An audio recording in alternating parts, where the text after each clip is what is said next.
ভাবুন, একটি 19 বছরের ছেলে শুধু একটি টিফিন বক্স হাতে করে বিহার থেকে মুম্বাই আসে।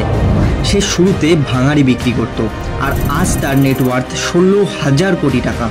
এই মানুষটির নাম অনিল আগরওয়াল। মাত্র 15 বছর বয়স থেকেই তিনি তার বাবার সঙ্গে কাজ শুরু করেছিলেন, কিন্তু নিজের ব্যবসা শুরু করার স্বপ্নে তিনি মুম্বাই চলে আসেন। সেখানে তিনি একটি ঘরে আরও 6 জনের সঙ্গে থাকতেন এবং একটি কেবল কোম্পানি থেকে ভাঙাড়ি কিনে বিভিন্ন ফ্যাক্টরিতে বিক্রি করতেন। কিন্তু সমস্যা হলো, যে কোম্পানি থেকে তিনি ভাঙাড়ি কিনতেন সেটি দেউলিয়া হওয়ার পথে ছিল। তখনই 1976 সালে তিনি 16 লাখ টাকা লোন নিয়ে সেই কোম্পানিটিকেই কিনে নেন। এরপর 10 বছর তিনি এমন পরিশ্রম করেন যে গড়ে তোলেন ভারতের সবচেয়ে বড় খনন কোম্পানি বেদান্তা রিসোর্সেস। সত্যি বলতে, যে ছেলেটি একসময় ভাঙাড়ি বিক্রি করত, আজ তাকে বলা হয় মেটাল কিং অফ ইন্ডিয়া। আজ তার সম্পদের পরিমাণ 16,000 কোটি টাকা।